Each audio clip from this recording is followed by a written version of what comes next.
বর্তমান চেয়ারম্যান অবৈধ চেয়ারম্যান নুরুল আফসার সেদিন আমার যুবদলের উপর, ছাত্র দলের উপর, বিএনপির উপর সেদিন আমাদের কার থেকে নামিয়ে বিএনপি না করার জন্য হান্টানা পর্যন্ত হয়েছিল।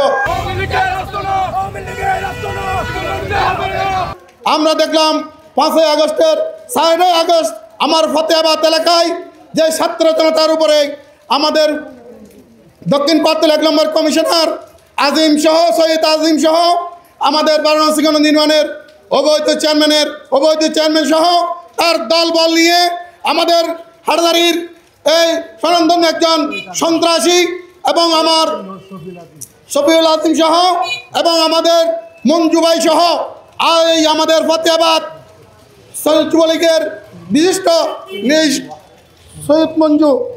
সৈয়দ মঞ্জু সহ আমাদের এই ফতেহাবাদ ছাত্র জনতার উপরে হামলা করেছিল। সেদিন আমরা নীরবে দেখেছিলাম, ভাষা হারাইছিলাম এই কারণেই যেভাবে ছাত্রলীগের পেটুয়া বাহিনীর অস্ত্রের জঞ্জানি, পুলিশ বাহিনীর জঞ্জানিতে আমরা প্রতিবাদ করতে পারি নাই। প্রিয় ভাইয়ের আমার দিতে চাই, আপনারা আমার ছাত্রদের উপর, আমাদের বাংলাদেশের আপমর জনসাধারণের উপর যেভাবে হত্যাকাণ্ড চালাইছেন, শেখ হাসিনার দোষর যতক্ষণ পর্যন্ত বিচার না হবে ততক্ষণ পর্যন্ত কোনো জায়গায় বসানো হবে না, বসানো দেওয়া হবে না। আসলে আমরা কোনো দ্বন্দ্বের মধ্যে দিয়ে না। যখন গত বছর 5ই আগস্ট সরকার পতন হয়, বিভিন্ন জায়গায় চেয়ারম্যান মেম্বারকে সরকার অপসারণ করা হয়, আমরা শান্তিপূর্ণভাবে একটা স্মারকলিপি দিয়েছিলাম আমাদের ইউনুর বরাবরে। আমাদের ইউনু আমাদেরকে আশ্বস্ত করেছিলেন, বলেছিলেন আমরা এই যথাবিহত একটা পদক্ষেপ নেব, ডিসি সাহেবকে আমরা অবহিত করব, আমরা একটা প্রশাসকের থাকলে আমরা অপসারণ করে প্রশাসক নিয়োগ দেব। আমরা দেখি যে আমাদের হারাদাই থানার 14টি ইউনিয়ন, একটা পৌরসভা, সিটি কর্পোরেশন ওয়ার্ডের কমিশনারও নাই। 14টি ইউনিয়নের মধ্যে আমাদের এই বেশিরভাগ নাই বললে চলে, একটাও চেয়ারম্যান নাই, ভারপ্রাপ্ত চেয়ারম্যান প্রশাসক দিয়ে কর্মকাণ্ড চালাচ্ছে। আমাদের চিকনগঞ্জ ইউনিয়ন পরিষদের 12 নম্বর চিকনগঞ্জ ইউনিয়ন পরিষদের চেয়ারম্যান নুরুল আফসার গত 1 বছর যাবৎ এখানে কর্মকাণ্ড চালিয়ে যাচ্ছেন এবং উনি রীতিমতো অফিসে আসছেন না।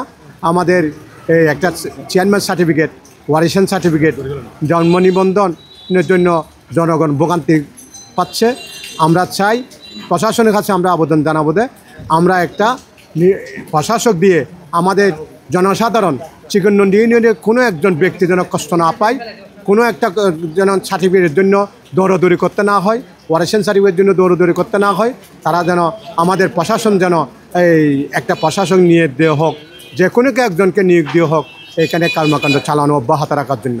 মহামান্য রাষ্ট্রপতি গত 24 সালের 17ই আগস্ট একটা আইন পাশ করেন, ফ্যাসিস্ট সরকার কোনো দূষর ইউনিয়ন পরিষদে দায়িত্ব পালন করতে পারবে না, উপজেলায় কেউ দায়িত্ব পালন করতে পারবে না। সেই হিসাবে সারা বাংলাদেশে একটা চেয়ারম্যান, একটা উপজেলা চেয়ারম্যান, জেলা পর্যায়ে কেউ নেই। কিন্তু আমাদের 12 নং চিকনগঞ্জ ইউনিয়ন পরিষদে কিসের ভিত্তিতে আওয়ামী লীগ দূষর আছে সেটা আমাদের জানা নেই, বিশেষ করে আমার জানা নেই। একজন পেসিস নুরুল আফসার চেয়ারম্যান, সেই কীভাবে এই ইউনিয়ন পরিষদের চেয়ারম্যানের বসতে বসে আরামাইশে জীবনযাপন করছে, সেটাই হচ্ছে আমরা চিকনগঞ্জ নিবাসী। আমরা এটার বিরুদ্ধে অতি বিলম্বে আমরা টিউনো মহোদয়কে অবহিত করে বলেছি, আমরা অতি বিলম্বে আমাদেরকে একজন প্রশাসক দেওয়া হোক, প্রশাসক দিয়ে এলাকার অবকাঠামোমূলক কাজগুলো এবং সমস্যামূলক কাজগুলো করার সুযোগ করে দেওয়ার জন্য আমরা চিকনগঞ্জ নিবাসী আমরা বদ্ধপরিকর। আমাদের একটাই দাবি, সেটা হচ্ছে এই নুরুল আফসার চেয়ারম্যানকে অপসারণ করে একজন প্রশাসক নিয়োগ দেওয়া হোক অতি বিলম্বে। এটাই হচ্ছে আমাদের প্রাণের দাবি। স্পষ্ট জানতে চাই, এরকম আওয়ামী দূষর এই নুরুল আফসার চেয়ারম্যান এই পরিষদে থাকতে পারবে না।